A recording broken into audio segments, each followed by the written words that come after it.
Olá pessoal, tudo bom com vocês? Estamos aqui para mais um sábado bastante interessante, onde estamos estudando juntos aqui como Ministério Integre, Ministério de Jovens da IBNU, estudando o livro de Marcos, e nós estamos chegando no capítulo 14, que é o capítulo do nosso bate-papo de hoje. Sabe o que isso significa? Faltam só mais 2 capítulos para a gente acabar esse comentário, essa nossa passada, leitura juntos desse livro tão interessante. E para fazer esse bate-papo comigo hoje aqui, tá o Dani e tá o Romário. O Dani, nosso advogado de plantão, e o Romário, aquele que cuida do nosso coração. E aí, tudo bom contigo, Dani? Tudo bom, graças a Deus. Que bom participar aí mais uma vez desse bate-papo gostoso. E vamos lá. E você, Romário, nosso cardiologista? Tudo bem, graças a Deus. Espero que seja proveitoso essa abordagem desse capítulo tão interessante, desse livro, né? Tão interessante que é o de Marcos. A gente possa aproveitar da melhor maneira possível hoje. E é isso mesmo, Romário. O livro é muito interessante. A gente já conversou algumas coisas sobre o livro de Marcos. Aliás, já estamos no nosso 14º vídeo falando sobre esse livro. Então nós já falamos um pouquinho sobre quem é Marcos, falamos também sobre qual é o propósito pelo qual escreveu, falamos um pouquinho sobre qual, vamos dizer assim, a linha que ele está trazendo, o que ele está tentando comunicar para a gente.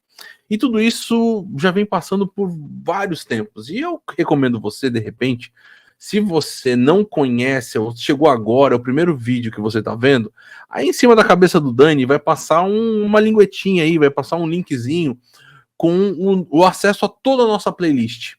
O Ministério de Jovens aqui da IBNU, que é o Ministério Integre, ele tem feito já há alguns anos esse estudo compartilhado, onde nós gravamos um vídeo todo sábado de manhã, ele sai aqui no canal do YouTube da IBNU, e nós já fizemos comentários de vários livros, principalmente do Timothy Keller, livros aí que eu tenho certeza que são livros que têm ajudado muitas pessoas a compreender a vida hoje, compreender aquilo que envolve a sua realidade como jovem, como cristão nesse mundo.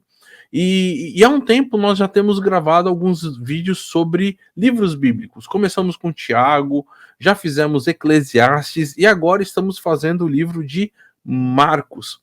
E o livro de Marcos, esse evangelho tão especial, ele vai apontando para nós essa pessoa tão singular que foi Jesus, ou que é, né? Porque afinal de contas ele ressuscitou, ele está vivo. Então, essa pessoa tão singular que Jesus é, ele que é o Filho de Deus, que veio para cá com um propósito bem estabelecido, logo no comecinho do livro a gente vê, ele veio para aqueles que estão doentes, ele não veio para aqueles que estão sãos, mas para os doentes, ele veio para aqueles que têm necessidade, ele veio para aqueles que têm buscado realmente algo diferente na vida. E ele tá chegando agora, Marcos tá fazendo assim, tipo, vamos dizer assim, esse ápice, sabe? Como se ele tivesse naquela peça teatral, naquele momento, que todo mundo tá ali tenso, vendo aquela cena, e é mais ou menos isso que tá, porque afinal de contas, nós vimos Jesus entrando em Jerusalém, vimos que a entrada dele foi uma entrada extremamente tumultuada em vários aspectos, tanto os positivos quanto também os negativos. Afinal, as pessoas iam clamando o nome de Jesus e tal, ao mesmo tempo que tinha toda aquela situação de podridão religiosa, né, na cidade, ele teve que limpar aquilo. Depois vimos no capítulo 13, Jesus falando sobre esses sinais, que são os sinais do fim. Vimos como isso afeta a nossa vida, porque Jesus ele está trabalhando com algumas coisas muito importantes para a vida daquelas pessoas. Afinal, a segurança que elas tinham era naquele templo, era no fato da presença de Deus, e Jesus vai falar, olha, essas pedras aqui, ó, nada vai sobreviver, mas as minhas palavras vão permanecer para sempre. E ele chama isso, e nos chama para essa responsabilidade. E agora nós chegamos no capítulo 14. E esse capítulo 14, ele tem um tom meio que, parece que meio deprê, assim. Talvez até por causa de toda essa situação. Afinal, Jesus agora ele vai ser traído. Jesus vai ser entregue para esse sacrifício que ele vai fazer por nós. E esse tom deprê, eu acho que é natural do texto, né? Só que a nossa questão aqui não é só ver o tom deprê, mas é ver o que isso tem a ver com a nossa vida e o que isso pode nos ajudar.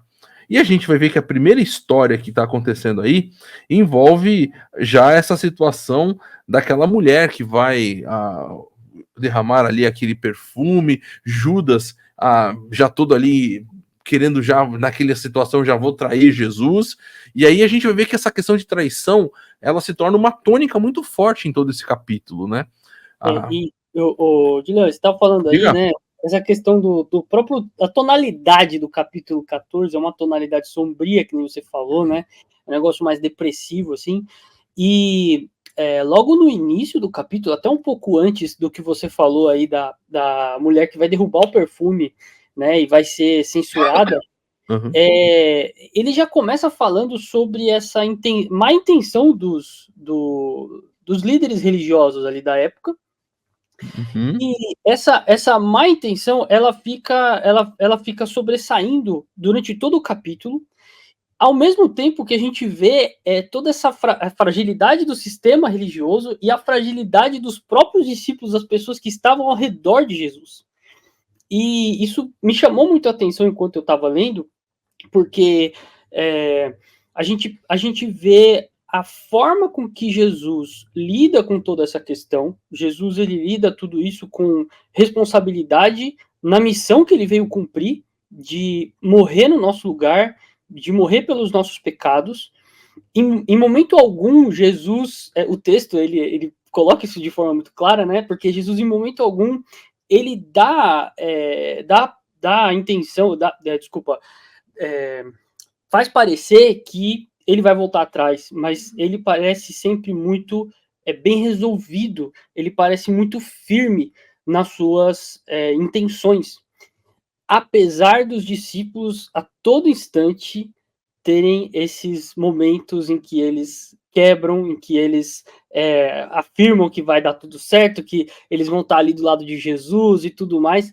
Quer dizer, o texto mostra muito esse contraste entre a perfeição de Jesus, o Filho de Deus, e a fragilidade humana, a nossa fragilidade. E a gente consegue perceber muito isso na nossa vida, né? O quanto Jesus, ele é perfeito no seu sacrifício e o quão falhos nós somos. E quando eu estava pensando sobre isso, eu pensei justamente naqueles momentos em que a gente acaba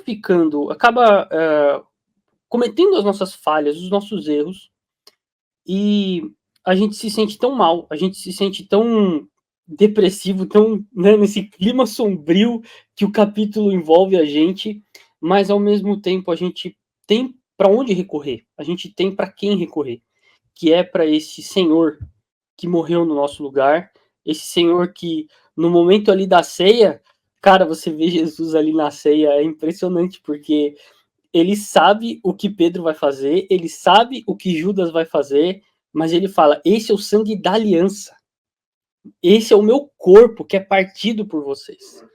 Jesus, em momento algum, dá a entender que ele está pensando duas vezes, né? E eu acho isso muito interessante, porque a gente é diferente. A gente falha, a gente mostra a nossa fragilidade o tempo todo, né? E aí eu achei, o Dylan citou essa primeira história, né, que é contada em Betânia, que eles estão localizados lá em Betânia, e eles estão juntos com amigos, né, de Jesus, a Marta, Maria e Simão, que ele chama de o leproso, provavelmente é alguém que ele já tinha curado. E aí essa passagem, para mim, ela sempre é uma passagem muito emocionante, muito icônica, porque ela mostra muitos aspectos da nossa vida. Quando Maria unge a cabeça de Jesus com um perfume mais caro, com a essência mais caro que ela tinha, não se fala se ela tinha condições financeiras, provavelmente ela não tinha, aquilo era realmente o mais valioso que ela tinha na vida, e as pessoas começam a julgar, né? E o próprio Judas se incomoda. mas por que não deu para os pobres, né? Por que não fez caridade ao invés de estar fazendo isso? E ele mesmo se contrapõe e diz, os pobres eles sempre vão existir, existe, né, uma condição para isso, mas o tempo que eu estou aqui é esse. Então, eu acho que na nossa vida a gente precisa ter uma prioridade. A prioridade é servir a Cristo. Essa deve ser o nosso foco, nossa prioridade máxima. Isso é importante porque a gente viu surgir nos últimos tempos alguns tipos de teologias mesmo, que inicialmente ela até eram bem intencionadas, como a teologia da libertação na igreja católica, né? Mas que em alguns aspectos ela focava mais em caridade. E aí a gente tem que ter cuidado para não voltar para o aspecto só da caridade, do combate à pobreza, e esquecer que isso tem que ter um fundamento maior, que isso tem que ser segundo um ensinamento, segundo um Senhor. A gente nunca pode esquecer do Senhor, nunca pode esquecer de Deus. E a gente tem que aproveitar os momentos com Deus.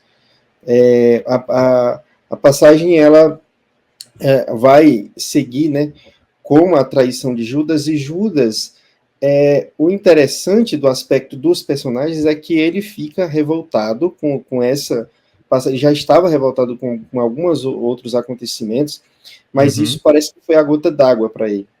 Isso. Porque em alguns aspectos parece que ele se tocou que do que Jesus estava falando não era o reino dessa terra, no reino desse mundo.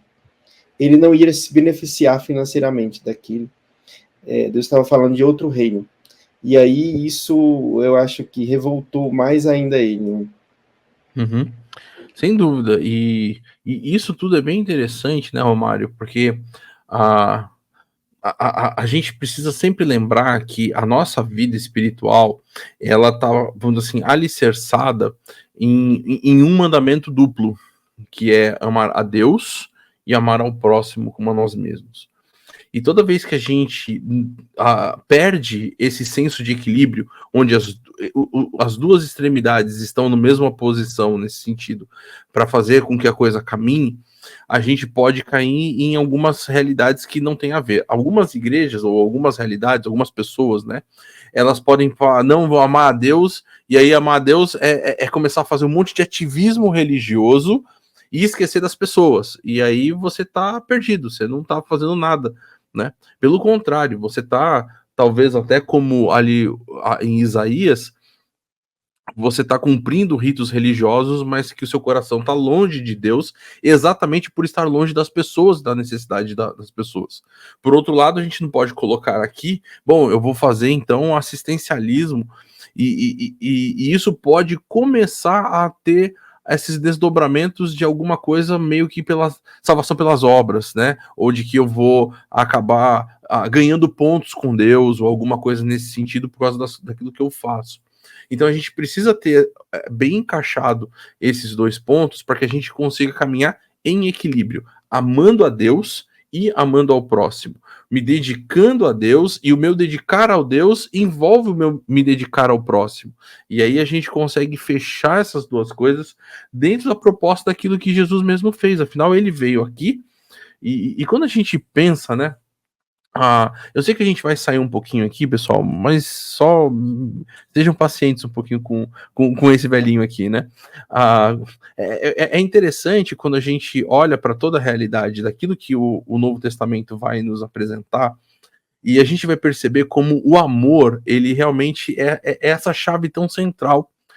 Jesus veio aqui por quê? Porque Deus amou o mundo. Jesus disse que as pessoas saberiam que nós somos discípulos dele quando nós nos amássemos de verdade. Paulo vai dizer que, olha, ainda que eu fosse o cara mais melhor de bom que existe em toda a face da terra, fazendo coisas espetaculares, tendo de tudo, se não tivesse amor, nada seria. E inclusive ele vai dizer, olha, quando a gente olha para a tríade, né, para esse tripé especial da vida, a fé, a esperança e o amor, ele vai falar o mais importante, aquele que fica é é o amor. E o que a gente vê é uma luta de falta de percepção de amor, ou algumas vezes um amor próprio sendo colocado num pedestal tão grande, como se fosse um serviço a Deus e às vezes até um serviço ao próximo. E isso fica até evidente, né? Olha só, tá vendo só? Se ela tivesse vendido, daria aos pobres, mas na verdade todo mundo tá interessado no quê, ó? Em fazer ali, em ter a sua bocada, em ter o seu pedacinho. Não está interessado realmente em fazer o bem para o próximo, em cuidar do próximo, em cuidar do pobre. O pobre, como Jesus mesmo falou, ele estava naquela época e ia continuar exatamente muito porque aquele pessoal não estava interessado nisso. E a gente vai ver que até mesmo nas realidades de traição, esse pedestal onde a pessoa se coloca é extremamente terrível. Judas traiu Jesus porque se colocou no pedestal. Jesus não é mais aquele que atendia às minhas necessidades, aquilo que eu estava esperando. Pedro, não, nunca vou te trair, e não sei o que, eu sou o cara. E ele pisa na bola com Jesus 2 vezes. Porque primeiro que o galo canta e ele nega Jesus mesmo, e quando Jesus pede ajuda dele para simplesmente orar junto, Pedro não aguenta. Então, assim, aí a gente começa a ver aquilo que foi colocado, a nossa fragilidade e a nossa importância de ter uma vida equilibrada em olhar para Jesus e falar, caramba, eu preciso entender aquilo que realmente significa amar a Deus. E aí, então, com esse amor que veio de Deus invadindo o meu coração, permitir que esse amor foque a outra pessoa também, para que eu seja esse canal de amor e bênção para a vida dela em tudo aquilo que eu estiver fazendo. Eu gostaria até de complementar esse pensamento do Gilead aí, porque, na verdade, quando a gente olha para a reação de Judas, é uma reação que até assim, a gente pode cair nessa reação muito facilmente. Porque, na verdade, o que Judas está fazendo ali, o que o Gilead também falou de Pedro, né, essa reação de autoconfiança, né? Essa confiança em si mesmo de que, não, eu vou fazer a coisa dar certo. E quando o Judas, ele tem essa reação diante dessa unção que essa mulher traz ali, né, do óleo, do perfume, melhor dizendo, a gente vê que o que Judas tinha, a intenção de Judas nesse ponto, era, talvez ali, ou de Judas não, do pessoal que estava em volta, a intenção deles parece que era tipo assim, vamos usar esse dinheiro porque aí a gente vai parecer bom. E quando a gente usar esse dinheiro para fazer o bem para essas pessoas pobres, a gente vai parecer muito bom. E aí que está a armadilha do nosso coração, para o nosso coração. A armadilha para o nosso coração é a gente achar que quando a gente for fazer alguma coisa para Deus, é aí que a gente ganha os pontinhos com Ele, né? E aí Jesus, ele chega e fala assim, não, essa mulher, ela sabe por que eu vim aqui. Ela tá me preparando. Então, assim, o texto mostra que a preocupação dessa mulher realmente era Jesus. Ela estava focada em Jesus, em seguir a Jesus, em pegar aquilo que Jesus ensinou, que a gente vê durante todo o Evangelho de Marcos, pegar tudo aquilo que Jesus ensinou e, de fato, amá-lo, colocá-lo em primeiro lugar, e, a partir disso, sim, ter os reflexos dessa obediência na vida dela. E aí, é claro, você ajudar as pessoas, você fazer o bem para essas pessoas que estão necessitadas, acaba se tornando uma consequência, né? Então, acho que o grande ponto, a lição que eu tiro aqui é essa tentativa da gente ser autossuficiente, da gente tentar mostrar para o outro, para a gente mesmo, mostrar que a gente é bom, que a gente está fazendo, que a gente está cumprindo e tudo mais. Isso não tem valor nenhum. O que tem valor mesmo é a gente amar a Deus e esse amor ser refletido nas nossas ações com as pessoas. Porque o amor que eu tenho pelo próximo, ele tem que ser inspirado no amor que Deus tem por mim. Já dizia o apóstolo João, nós o amamos porque ele nos amou primeiro, né? Exatamente. E aí, não, exatamente, perfeito. Tem umas Esse capítulo é muito interessante, são muitos aspectos. Eu queria frisar o aspecto da oração, né? Porque Jesus orou. Jesus é Deus, né? Jesus é Deus e é o Todo-Poderoso, é o Criador de tudo, e ele se ajoelhou e orou. Então, eu acho que isso nos mostra o quão é importante a oração, né? Nossa comunhão com Deus, né? Nosso relacionamento com Deus. Então, eu acho que mesmo nos momentos mais difíceis, e aí eles estavam vivendo aquele momento mais difícil, mesmo nos momentos mais difíceis da nossa vida, em que muitas pessoas tendem a se apartar do relacionamento com Deus e a dizerem, por que eu estou vivendo isso, né? Muito sofrimento, por que Deus está permitindo eu sofrer isso? Se lembre que Jesus sofreu, né? E ele orou. Nos momentos mais difíceis, ele se ajoelhou e orou, e eu acho que isso deve ser tomado como exemplo para nossas vidas. E um outro aspecto também interessante nesse texto é compromisso. Ele cita uma passagem em que um jovem ele está enrolado com um cobertor de linho. E esse jovem ele fica tão assustado, ele estava junto da reunião, ele sai sem o cobertor, aparentemente nu. E muitos afirmam que esse pode ser o próprio Marcos, né? Sim. O interessante é que quando você olha para esse jovem, ele estava coberto com linho, só com cobertor. Então, aparentemente, ele não estava tão compromissado, né, com aquela reunião, ele não estava muito conectado. Enquanto Maria, a gente sabe que é Maria por outros evangelhos, mas ela fez uso do perfume mais caro com relação a Jesus. E aí a gente pensa, como que você está compromissado, né, com as coisas de Deus, ou com o evangelho? E aí, muitas vezes, você está só com um cobertor de linho, e aquilo ali pode te deixar descoberto a qualquer momento. E eu acho que o compromisso com Deus ele é muito importante, a firmeza, o compromisso com as coisas de Deus, com o relacionamento com Deus, como vocês falaram, ter esse compromisso e ter essa relação com Deus, colocar Deus e o amor ao próximo como prioridade nas nossas vidas. Então, eu acho que isso é extremamente importante, né? E, Romário, eu acho que, falando ainda sobre a própria oração, mostra talvez essa diferença, né, dessa vida, dessa espiritualidade verdadeira, em contraste com exatamente essa relação, essa dificuldade que nós temos.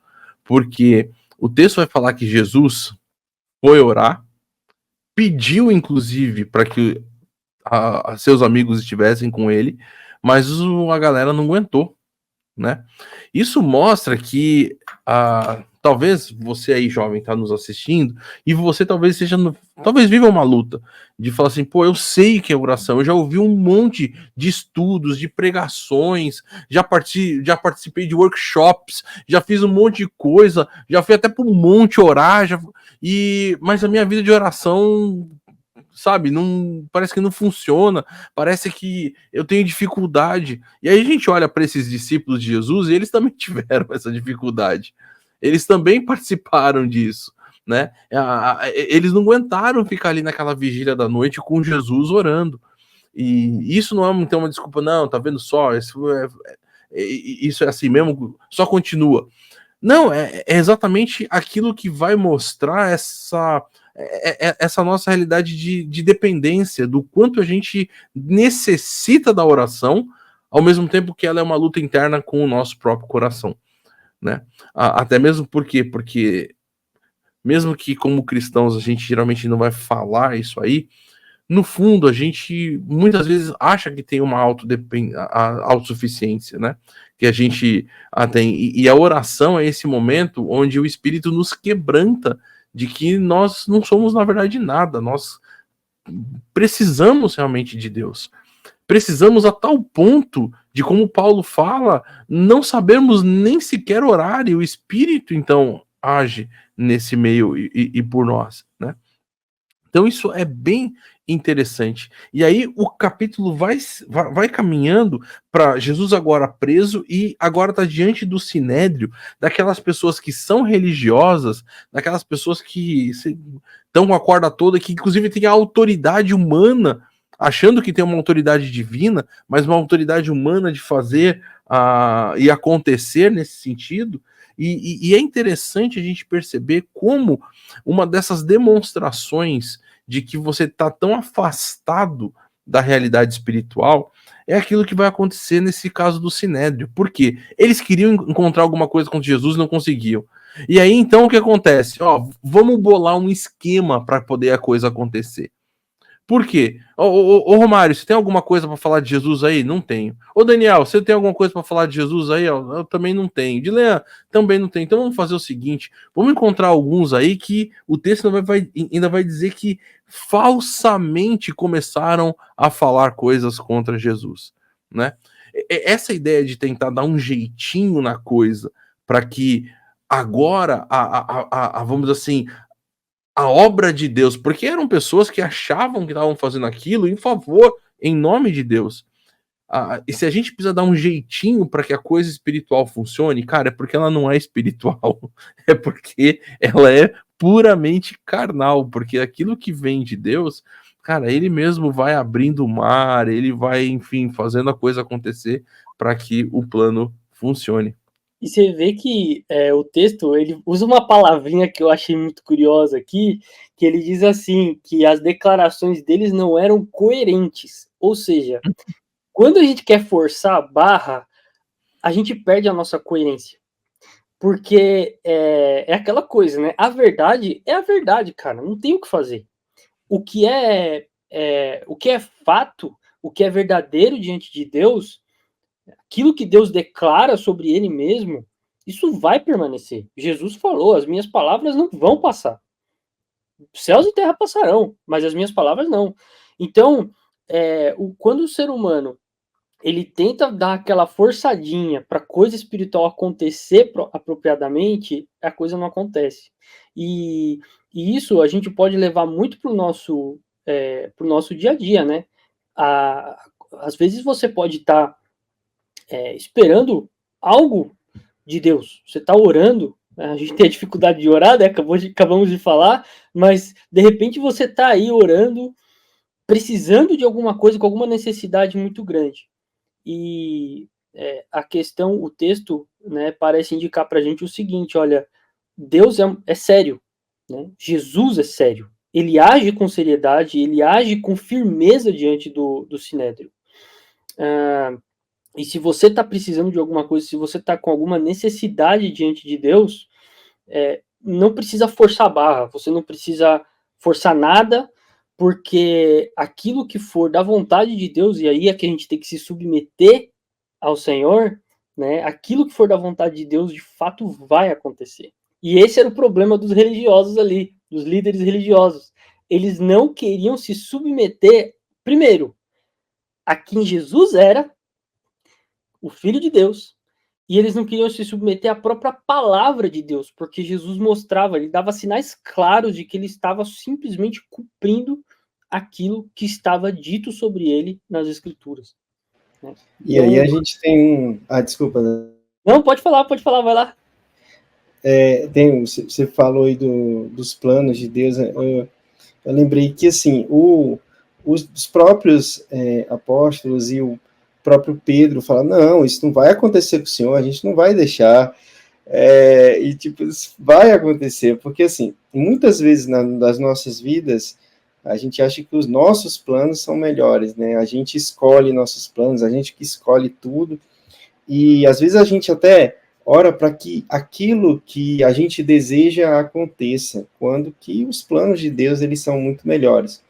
E aí eu imagino que Pedro, provavelmente foi Pedro ou algum outro apóstolo que cortou a orelha de um dos guardas e tentou agir de uma outra forma. Só que o plano de Deus, ele já estava traçado, e o plano de Deus nos trouxe a redenção e a esperança para o mundo inteiro, né? Então, a gente vê que os planos de Deus é que devem prevalecer sempre, a gente deve confiar nos planos dele, mesmo que isso nos traga dor, sofrimento, mas a gente deve sempre estar confiando nele. Como trouxe para Jesus, né?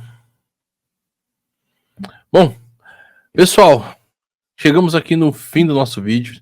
Eu teria mais coisas para falar? Com certeza.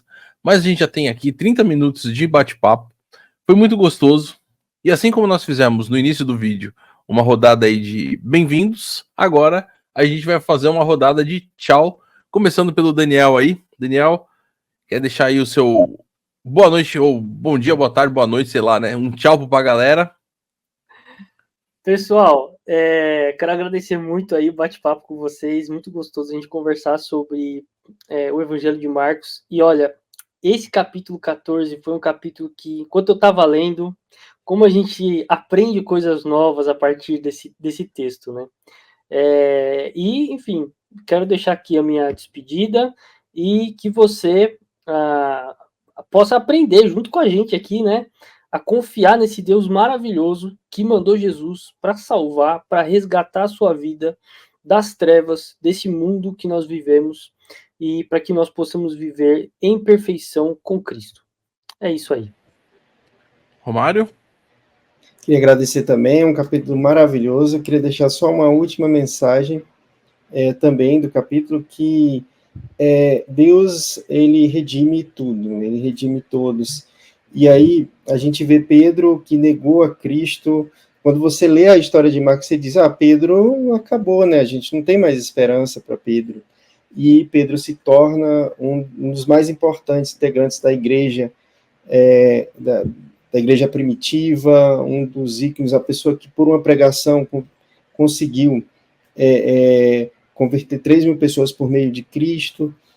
E aí a gente vê que não tem, para Cristo ninguém é perdido. Cristo pode redimir qualquer pessoa. E era isso que eu queria deixar como mensagem. É isso aí. Bom, nós vamos ficando por aqui. O que eu vou recomendar para você? Se você começou a acompanhar agora, cara, semana que vem, sábado às 9 horas, vai sair o capítulo 15. Então já se adianta, lê o capítulo, faça anotações, e aí vem assistir o vídeo com a gente.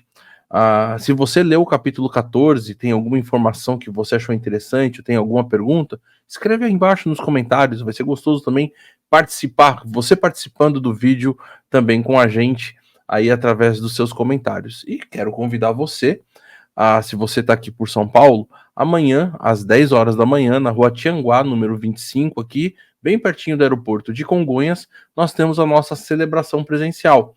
Vem participar com a gente, vem celebrar esse Deus tão grandioso que nós temos. Se você não está aqui por São Paulo, às 9 da manhã sai a nossa celebração online. Então você vai poder assistir também aqui pelo canal do YouTube da IBNU, tá bom? Um grande abraço para todos vocês. Tchau!